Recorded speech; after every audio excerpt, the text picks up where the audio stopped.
गणपती बाप्पा अनवट प्रवासामध्ये आपल्या सर्वांचं विजयकर स्वागत करतो. साबण किती सुंदर आहे. मला माहिती होतं की नाहीच कळणार काय. अरे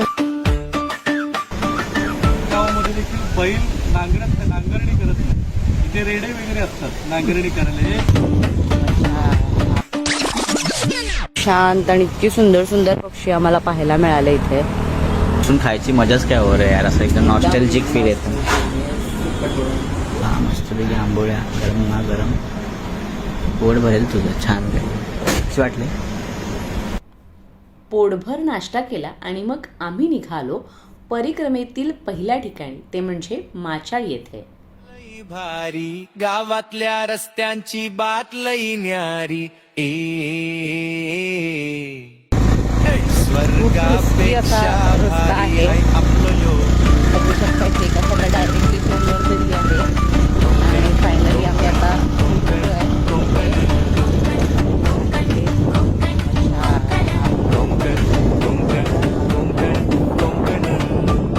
माचाळच्या या गावात आम्ही पोचलो आहे. साखरपावरनं माचाळला आता आलो आणि बघू शकता इथे मागे सगळ्यांच्या गाड्या उभ्या आहेत. सगळेजण पोचले आहेत आणि आमची बाईक ती तिकडे मागे उभी आहे. आता जेवणार आहोत सगळे आणि आता नाश्ता केला आलेला पाहिजे. दाखवलास नाश्ता? हा दाखवलास? पोहे होते, पोहे खाल्ले. दाखवलेस आणि दाखवलेस. मला माहित होतं तू नाहीच करणार काय. अरे माझ्याकडे ना, तू आज घेऊन मोबाईल बसलेली. असं झालं ते. बघ कशी रागवत असते. छान कोकणातलं घरगुती जेवण आज आम्ही जेवणार आहोत. जिथे या मावशीची छानपैकी प्रेमाने भाकऱ्या थापतायत.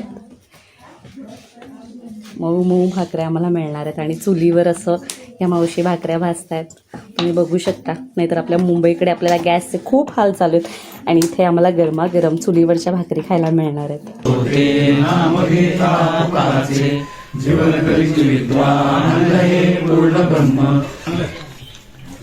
छान सुंदर जेवणाचं आयोजन झालेलं आहे.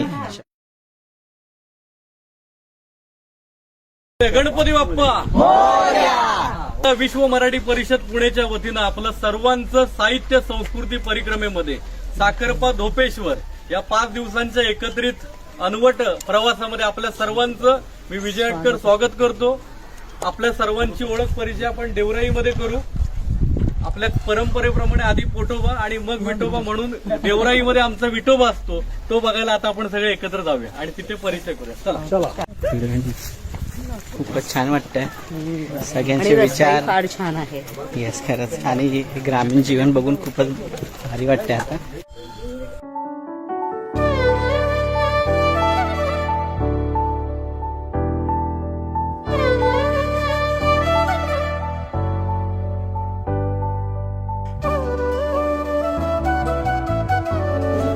हे काय अटलांशिया रेसिनोसा असं त्याचं सायंटिफिक नाव आहे आणि ह्याचा रस अतिशय कमी असतो.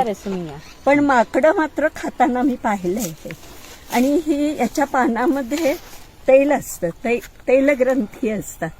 त्यामुळे पान चुरलं की वास येतो छान, फ्रेशनिंग असा. लिंबाची हीच फॅमिली. हो सेम. आजारी माकडं ही लिंब खातात. हो लिंबू आहे. माकड लिंबू आहे. माकड लिंबू. अय्यो हो लिंबू आहेत ना. इतका सुंदर लिंबाचा वास येईल त्याला. म्हणजे आपण जी खातो ही ती नाही ना. आपण नेहमी खातो ती लिंब नाही. माकड लिंबू माकडांसाठी जी स्पेसिफिक आहे ती, म्हणून त्याला माकड लिंबू म्हणतात. रुटासी. आता ते पान चुरगळून वास घे. एवढंच करायचं. जर तुला ऑक्सिजन कमी पडत असेल तर यू विल बी. वा काय सुंदर आहे. त्याला नाही असं कर त्याला थोडस. अरे वा मस्त सिट्रस फॅमिली आहे. लिंबू साबण किती सुंदर आहे. पिंटूला अशी झाडं दिली पाहिजे. थाई मध्ये घालतात ना, त्याची पानं अशी. काय सुंदर आहे. हे आपल्या समोर आहे आणि आपल्याला माहितीच नाहीये. हे आपल्या कोकणात आणि आपल्याला माहितीच नाहीये. कुळाचं फुल आहे.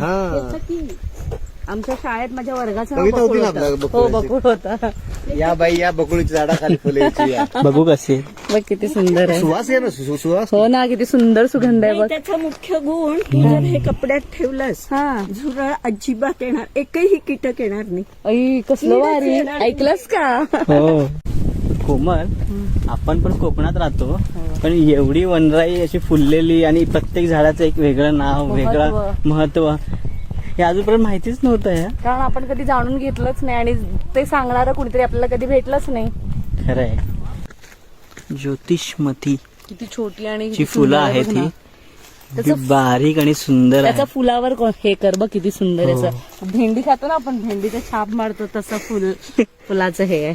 आणि ते मातीचं त्यांनी स्वतः बांधलंय, किती भारी वाटतं ना. बघ ना, ते दुरुस्त करतात हे आहे का ते. केमिकल असतं आणि ह्याच्या फळांवर एवढी एवढी फळं येतात गुच्छात. त्या फळांवर ते पावडरच्या रूपात येतं.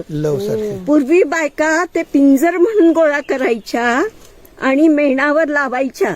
त्यांच्या करंडकामध्ये काय फणीकरंडात कायम मेण आणि हे हो पिंजर आणि हे औषधी आहे. येऊरला नाणा मायक्रोकार्पा. ह्याच्या आत रिंगड सीड असतं बारीक. दिस इज पॉड, सीड पॉड.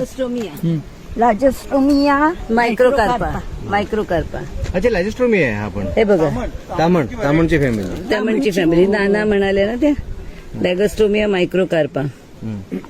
महाराष्ट्राचं राष्ट्रीय फुल तामण. मुचकुल्ली ऋषी यांच्या या मंदिराजवळ आम्ही आता पोहोचलोय. जवळजवळ हा गुहेजवळ आम्ही पोहोचलोय.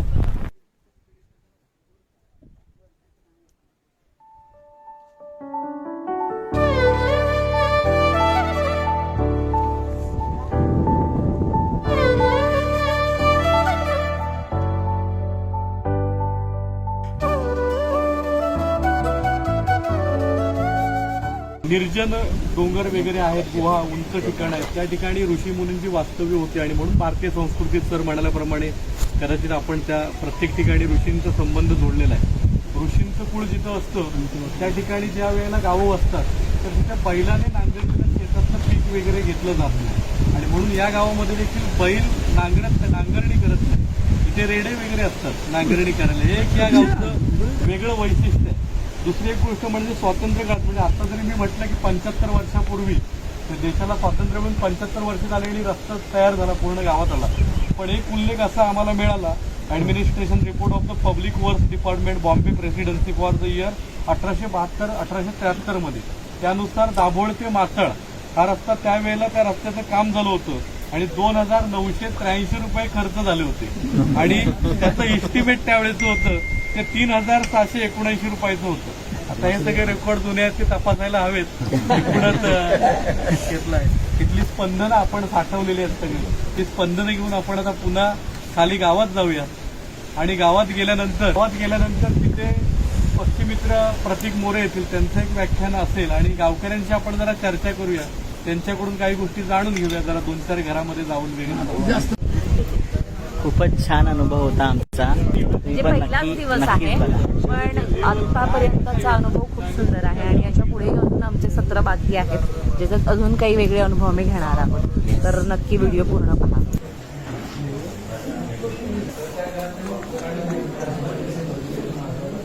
देवराई आमच्याकडे कोकणामध्ये फार मोठ्या प्रमाणात आहे. आणि या देवराईंचं संवर्धन होते किंवा इथलं जे पर्यावरण आहे, इथली जी इकोसिस्टीम आहे, शाश्वत जे आहे सर्व ते जतन करण्याच्या दृष्टिकोनातून इथे कोकणामध्ये काही बुद्धिजीवी वर्ग किंवा कोकणामध्ये काही नवतरुण मंडळी आहेत ती काम करतात. तर कोकणामध्ये रत्नागिरी आणि सिंधुदुर्ग हे 2 जिल्हे फक्त पकडले तर रत्नागिरी जिल्ह्यात आता डॉक्युमेंटेड 1100 देवराई आहेत आणि सिंधुदुर्गमध्ये 900, म्हणजे जवळजवळ 2000 पेक्षा जास्त देवराई ह्या कोकणाने जपल्या आहेत.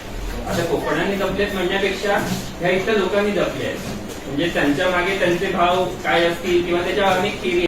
तर असा होता आमचा परिक्रमेतील हा पहिला दिवस.